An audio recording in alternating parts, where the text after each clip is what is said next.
The husband went on a business trip, and at night she accidentally saw him walking with a neighbor's dog. The New Year's party ended quickly, and with it the holidays.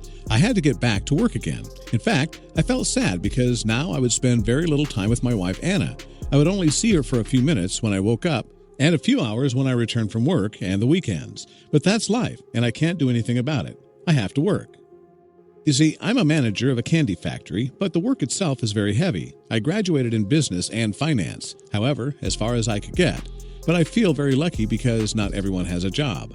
The days passed, and the truth was I wanted to have a few more days of vacation, and I think I was not the only one. There were other employees who looked very tired, some yawning and some almost asleep. I think everyone would like to extend their free time by at least a week or two. After some time, the boss called me and said, "Come in, I want to talk to you." The truth is that he seemed very serious. At the time, I thought that maybe more work would come or something bad was going on. He ushered me into his office and made me sit in the chair. The conversation got tense. For some reason, the look of the boss was not a good omen, and suddenly he said some words that I did not expect. In short, he told me that business was down. There were few orders, and therefore he wanted to give me a few days off, that he would take care of my work. But don't worry, he was going to pay me anyway, just a little less. But he was going to do it. I had my worried face at that moment, as if pretending that I wanted to continue here. But come on, inside I was happy. Within a week or two, I was satisfied. There were so many plans on my mind. Finally, I told my boss that there was some urgency that he did not hesitate to call me. "Of course I'll call you," he said. So I left his office and called yet another employee. You see, my wife had also returned to work, but she only attends 4 days a week and I attend 6. So now I could spend more time with her. I was delighted with this news. It was as if the universe had heard my plea for a vacation. I wanted so badly to have more days like this, that here I am in the street walking very happy. Finally, more free time. However, I did not know that this would be the beginning of something that would mark my life forever. Finally, I got to the house. Obviously, I had arrived before Hannah did, since she was working as a seamstress, and I knew there were about 2 hours to see her, so I thought it would be a good idea to wait for her with a nice dinner. I knew she was going to love this surprise, and what will happen after it was going to depend on her. Time passed, and suddenly I heard the door open. She had arrived very tired, very disheveled. She looked like she didn't have a good day. I thought that at the moment that she would have been great, that she too would have a vacation like me, but hey, that's life. I went to give her a hug and a kiss, and she said to me, "But what are you doing here? Did you leave work early?" She asked me. I joke a bit then. "What do you think?" "Well, I got fired from my job. Not bad, right?" I told her. She stared at me for a few seconds and said nothing. Sure, she realized that I was joking, so I didn't say anything either. Suddenly she commented, "It smells so good. Did you cook or something?" And I replied, "Well, I did something. I hope you like it." So we went to the kitchen for dinner. She finished, she was very tired, and she went to shower and then went to bed to sleep. I understood it. The next day, early, she said that she would go out to visit her mother. I told her that I would like to go out for a walk with her, to take advantage of the day. But she replied that she had been with her mother for several days. But I didn't tell her anything. Maybe in the afternoon there was a space for us to go out. So during the day I fell asleep. I made something to eat for both of us and waited for her, but she didn't come. It was almost dusk, so I began to eat alone. I finished, washed the dishes, and finally heard the door open. It was already almost 8 at night. Then she came in. She said that she would not eat anything, that she'd already had lunch and she was not hungry. But she suddenly started screaming. She said that I made the whole kitchen dirty for her, that she had badly washed dishes and cutlery. She was very angry. This was not the weekend I wanted to have next to her, I thought. She then went to bed, and there she kept her phone. Maybe she didn't have a good day, so I went outside a bit and met some friends. But in the meantime, I was wondering why she was having this reaction to me. Of course, at that time, I did not remember that I once joked that I'd been fired.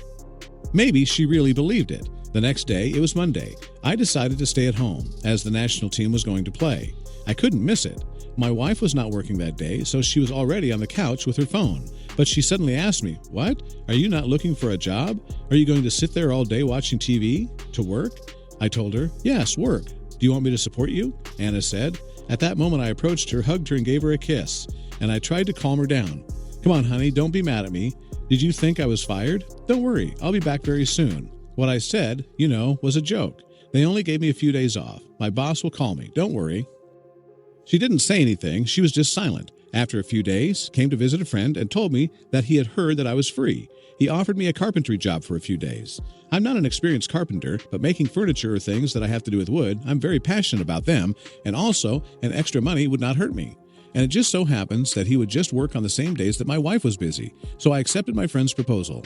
Already on the 4th day as a carpenter, I received a call from my boss. The next week, I should start working. He even told me that he would give me a better position. That was a pleasant surprise because he would earn me more. There were only 2 days to go, so I had to make the most of my day with Anna, I thought. On that day, I left the workshop. My friend gave me a very good payment. I didn't expect it. The truth is that for some reason I felt happy. Soon, I'll have a good position, I have a wife, I have good health. What more can I ask for? Before going home, I bought Anna a bouquet of flowers. I bought a box of chocolates and good wine. I even bought some candles. Today, there will be a romantic dinner. It has to be an unforgettable evening, I thought. The truth is that I wanted to change the atmosphere in the home. It had been a long time since there was something between her and me. I had a big smile as I walked home. But when I opened the door, I noticed that Anna was not there. It was something very unexpected, since she should be there. I went in and asked Anna, "Are you here, Anna?" I walked into our room, but she wasn't there either. I put the bouquet of flowers on the bed and the bag with all the things that I had bought. I also noticed that her laptop was missing, and neither was her favorite bedroom rug. My smile was erased in an instant. Suddenly, a terrifying thought came over my mind. I walked over to her closet, opened it, and there was nothing.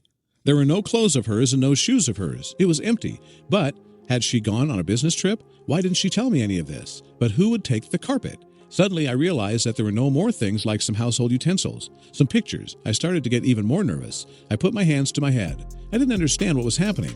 I dialed her cell phone, but only the operator who said that her phone was off answered. So I decided to call my mother-in-law. I dialed her. I heard the phone ring, but she rejected the call. This was very strange to me. Why would she do this? I asked myself. I didn't think about it. I went to my mother-in-law's apartment. If she didn't want to talk on the phone, then she would talk to me face to face. Also, is it possible that Anna is with her? Having come to the place where my wife once lived, I called my mother-in-law on the building intercom, but she didn't answer. Had she gone out? I soon noticed a man come out of the building. I took advantage of the moment to hold the door open and went inside. I went up to the desired floor. I arrived at the door of my mother-in-law's apartment. I touched, and there she appeared looking at me with an expression of disgust. I said, "Good afternoon, Mrs. Olga. Where's Anna?" "Anna? I don't know," she replied. She wanted to close the door. Wait, please, ma'am. Anna has left home and I want to know what's going on. She took her belongings and I don't know where she went. This worries me a lot. Please, ma'am, if you know anything about her, tell me. It was clear that from my mother-in-law's face, she knew what was going on. But why would a wife be so offended? Why do I make her leave my home? My mother-in-law got very nervous and just said, "I don't know why she left you. Maybe because you wanted her to support you." My mother-in-law closed the door right in front of my nose without giving me an explanation. I stood there thinking about her words. I left the building and sat on the bench in front of it. There were many questions in my head, but no answers. Then I remembered the last words of my mother-in-law. Did you want her to support you? Did Anna take my dismissal seriously? But I told her that I was going to work soon. Maybe she didn't listen.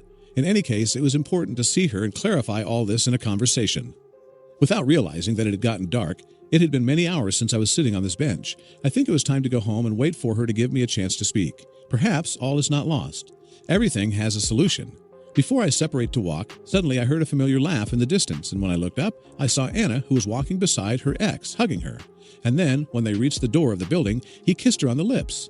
Fury boiled my blood in my veins. I jumped to my feet and wanted to hit that cheeky. So I went up to him and demanded that he get away from Anna right away. But she said to me, "What are you doing here? Don't you see that we have finished? I haven't realized that I have left the house to never see you again. You stay away or I'll call the police." Her words broke my heart into 1,000 pieces, and I just looked at her ex behind her with a smile. "Anna, do what I have been," I told her. "Why are you doing this? I don't understand." She went on her way with him as I watched, and Anna turned her back on me and went with a man who was not me. She couldn't bear it. I was about to cry, and suddenly I yelled at her. "So why were you with me all that time? Why did you wait until now? Why did you tell me that we would be forever?" And the man next to her said, "Why did you let her keep you? Do you think she might be a carpenter? Think about what you did. Talk no more." I couldn't believe all of this. I cried and just walked home. She asked me why she thought of me that way, as if I had lived off her money. I was the one who paid for the entire house with my own savings. Most of all of her clothes were bought by me because they were all gifts. At no point did I let her pay anything for me. Perhaps the real problem was that she'd stopped loving me, and she was only with me for my salary. My heart was shattered and full of bitterness because I had fake relationship all that time. My wife no longer loved me, and who knows since when. At home, there would be liquor that I had bought. I threw the candles in the trash and I sat for the rest of the night, and various thoughts came to me. A few days later, I went back to work, and that could help me distract myself and not think too much about what happened. The truth is that it helped me a lot to be able to work again. Several months have passed since then. One day when I came home, I wanted to go to the supermarket, and suddenly I saw my ex-wife a few meters from me. She was alone. She realized that I was there. She looked at me and gave a fake smile. Suddenly, she approached me. "Why are you wearing a jacket and tie?" she asked me, "and that ID card hanging around your neck? Didn't the factory take it from you when you were fired?" "What?" I told her. "Anna, they never fired me. I had only joked with you. Even now, I have a bigger position in the company as a businessman. It's more in line with my specialty. What's more, they paid me for the 2 weeks that I did not work. But hey, that doesn't matter anymore, does it?" I entered the establishment and managed to see her face out of the corner of her eye with the surprise and her sadness. I was glad such an absurd joke saved me from a life with fake love. In truth, I hope that one day I find a woman who truly cares about me and not the money I can earn.